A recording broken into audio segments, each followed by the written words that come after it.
আমার আজকের রেসিপি সয়াবিনের মুইঠা।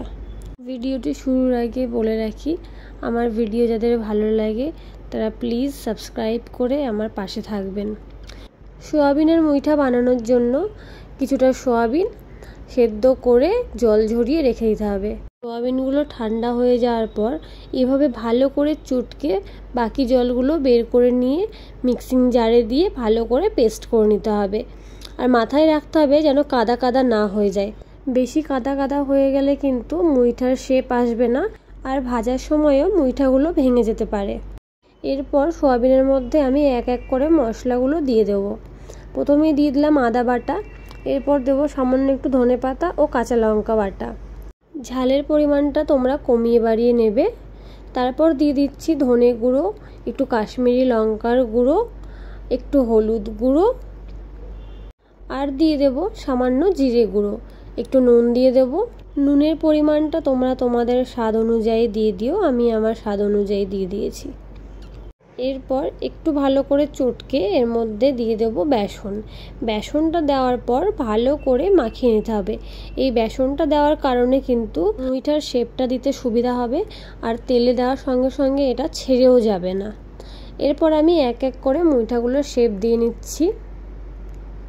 ভালো করে হাতের তালুতে এরকম ডলে ডলে গোল করে করে মুইঠার শেপ দিয়ে নিতে হবে। তোমরা তোমাদের পছন্দের মতন শেপ দিয়ে নেবে। আমাদের একটু লম্বা লম্বা করে শেপ দিয়ে নিয়েছি আমি। আজকের পুরো রান্নাটাই আমার দিদিভাইয়ের করা।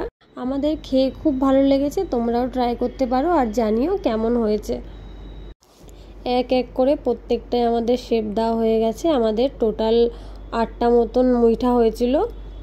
এরপর কড়াইতে তেল গরম করে এক এক করে মুইঠাগুলোকে ভেজে নেব। লো মিডিয়াম ফ্লেমে সমস্ত মুইঠাগুলো লাল লাল করে ভেজে নিতে হবে। বেশি হাই হিটে ভাজলে কিন্তু ভেতরটার কাঁচা থেকে যাবে এবং ওপরটা লাল লাল হয়ে যাবে, তখন কিন্তু খেতে ভালো লাগবে না।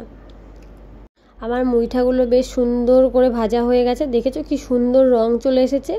এবার আমি এক এক করে নামিয়ে নেব এবং বাকি যে আমার মুইঠাগুলো আছে সেইগুলোও ভেজে নেব। নিরামিষ দিনে এই রেসিপিটা একবার বানিয়ে দেখো। যারা সয়াবিন খেতে চায় না বা সয়াবিন পছন্দ করে না তারা বুঝতেই পারবে না যে এটা কী খাচ্ছি।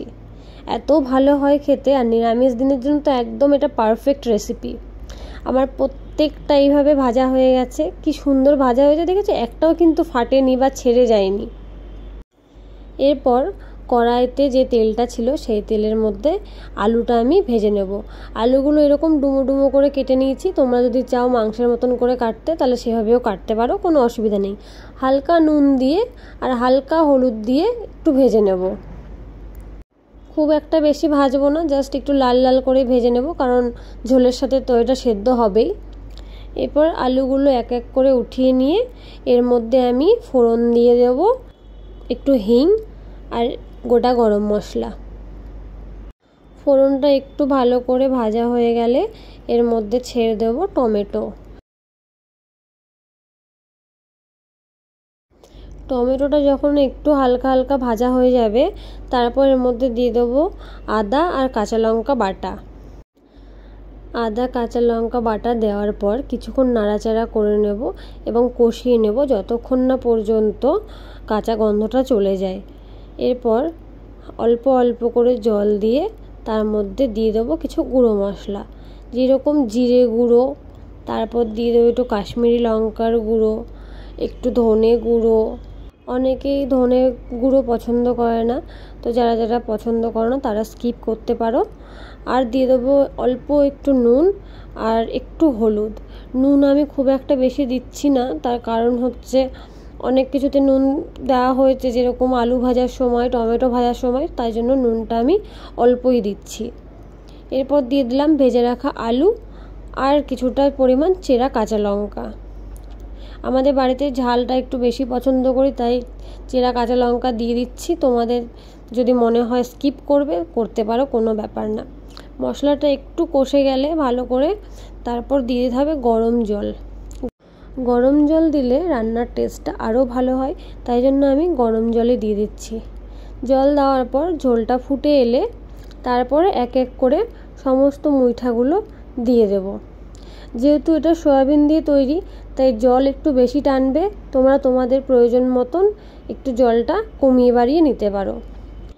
ঝোলটা খুব সুন্দরভাবে ফুটে এসেছে। এই সময় তোমরা নুন মিষ্টি চেক করে নিতে পারো। যার যেরকম নুন মিষ্টি পছন্দ তোমরা সেই হিসেবে দিয়ে নিতে পারো। আমাদের আরেকটু নুন দরকার ছিল, যার জন্য নুন দিয়ে দিয়েছি। একটু ঘি দিয়েছি আর দিয়েছি সামান্য পরিমাণে গরম মশলা। যেহেতু অল্প পরিমাণে তাই অল্প অল্পই দিয়েছি। আমাদের মুইঠা একদম রেডি। কি যে ভালো খেতে হয়েছিল তোমাদের বলে বোঝাতে পারবো না। আমার রিকোয়েস্ট, তোমরা একবার হলেও এটা ট্রাই করো বাড়িতে আর আমাকে কমেন্টে জানিও কেমন হয়েছে।